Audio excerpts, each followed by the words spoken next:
Well, let's head over to the northern region where the family of 18-year-old GHS graduate Abdul Hakim, who died after he was hit by a stray bullet at Lamashegu, is demanding justice. They also want the police administration to be fair in their investigations to punish the officers involved in the incident. Was the exact football park where Abdul Hakim, a GHS graduate who passed on yesterday following a misunderstanding between the Lamashegu police and residents of the Lamashegu community. He had come here to play football. Unfortunately, during the shooting incident, a stray bullet hit him from this particular spot. Now, between this place where I am standing now and the Lamashegu police station is just about some 100 meters away. In fact, myself, as I'm speaking to you, I'm not for myself again. I don't understand the relationship between the police and the citizenry. The police are our brothers. They are there to protect us. By looking at this kind of situation between the people of Tamale and the police, it's rather looking the opposite directions. Why? The children were at the Josimli Place playing football, an innocent child. So they brought in reinforcement, stationed them at the police station there, and then started shooting. What kind of behavior is that? Is that how you've been trained to come and be shooting indiscriminately? So for me, I don't know the perception about the police to Tamale people, to be honest. It is high time we sit with them to have amicable solution to this kind of, because it is not one, it's not two, it's not three. The police have become our enemies and we will treat them as such.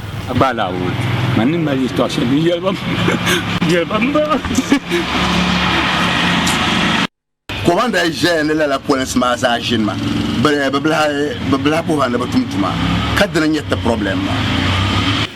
The police in Tamale no longer protect lives but interested in killing human beings. We cannot cope with them if we don't see the justice served us. The police behaved unprofessionally and we are the victims.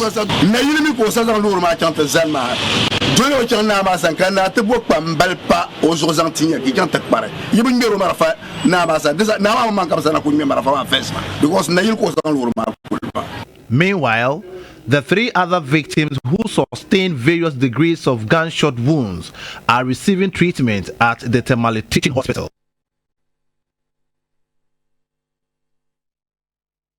Now, let me run by you the chronological happenings of the Lamashegu incidents there. So, the incident happened around 1 p.m. Sunday afternoon when a 24-year-old was driving on registered vehicle. Now, the police tried to stop him, but he sped to the Lamashegu Chief's Palace to seek refuge, where police officers in question followed him to the palace and shot him in the abdomen. Again, the victim was then rushed to the Tamale Teaching Hospital, where he's responding to treatments. The incident then sparked some misunderstanding between residents and police as residents besieged the Lamashegu station amidst burning of car tires and pelting of stones. Again, the police started firing warning shots indiscriminately, which were told hit some 3 victims there. And 1 person is reportedly dead. He's the GHS students there, and the police assure residents of a full-scale investigations as 6 officers have been interdicted, with the families demanding justice for the loss of lives there.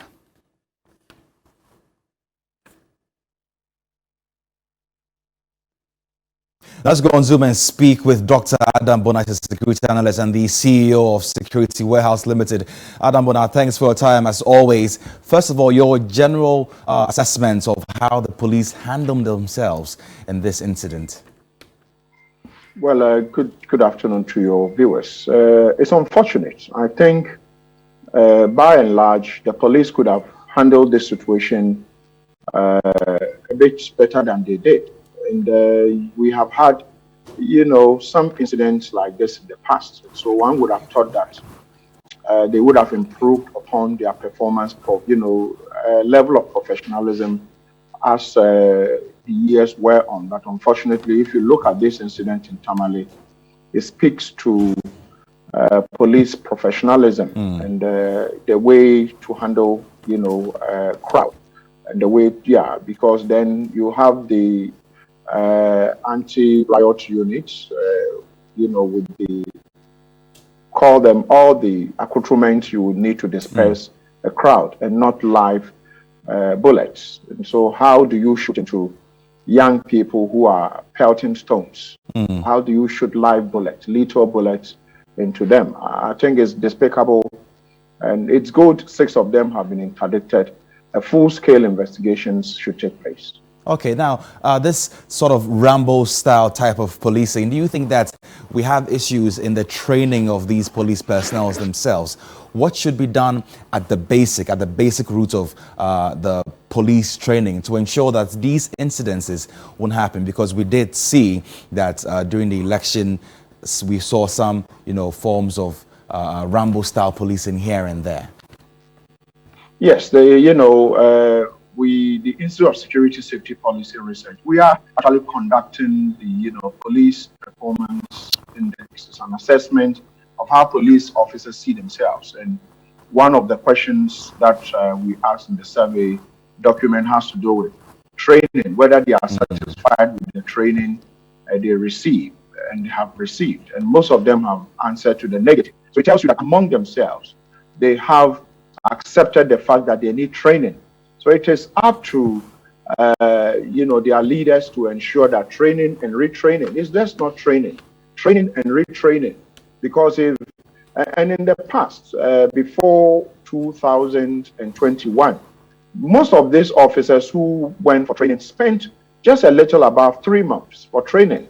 And so you can imagine an officer who is sent for police recruitment training, who is given just 3 months training involving everything, how to shoot, how to disarm, how to arrest. How can such a person be a professional police officer? So the training and retraining is something that I know the current administration is trying to do or have started doing.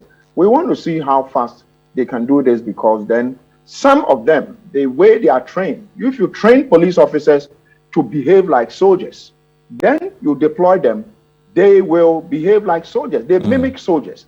And I say, what the typical police officer in this country tries to mimic, how a soldier behaves, what we saw in Ejura. So their first line of defense, instead of trying to calm nerves, is to shoot. And this is what has culminated into this young man dying. Now, talking about the 6 police officers who have been interdicted, what charges should be leveled against them? And in terms of, deterrence, what should we do to these individuals to ensure that it serves as a deterrent to other police officers, to ensure that some of these incidents, again, don't happen?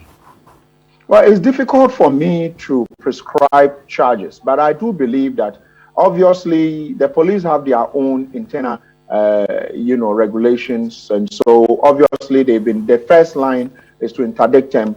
They have to face what is called the, police inquiry, where the police inquiry, you meet, and then it's like a court where you have to answer to a certain charges. So depending on how you are able to defend yourself, if you're able to defend yourself well, good. If you're not able to defend yourself well, you could be dismissed, you could be reduced by rank, and you could even face civil prosecution in court. And so I think that this issue, you had one of the persons your reporter spoke to saying that now they will treat the police as an enemy.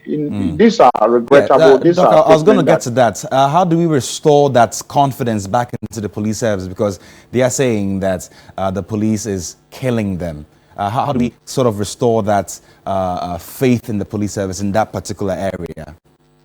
You can see the chief is so disappointed and dissatisfied. So the first line of action is to meet with the chief, try to let the chief, calm the chief down, talk to him, as usual, dialogue with the chief, go into dialogue with the people, so that end of the day, the people are likely to listen more to the chief than any other person. So I think they shouldn't have, especially when he ran into the chief's palace. I think there should have been a better way of doing it. Sure. Thank you so much for your time. Dr. Adam Bonada is a security analyst. Now, let's go on phone and speak with Murtala Mohammed. He's the MP for Tamale Central. Honorable, thanks for your time. First of all, what do you expect regarding the investigations into this unfortunate incident? Well, it's good afternoon, and good afternoon to your cherished viewers, and of course the good people of Tamale. And if you permit me to also add my voice to ask the youth to exercise restraint. They have been, very, very patient. As a resident of Tamale, I was outrageously angry. Many people were angry because I'm angry because of lives that are lost. A 17-year-old boy who is waiting his BC result has been sent to his early grave by reckless police officers. And this is not the second time. In Changle, in my constituency, a police officer who went there to effect arrest was allegedly manhandled by a young man. The police indeed called the assemblyman. The assemblyman told them that he had informed the chief of Changle and that they were doing a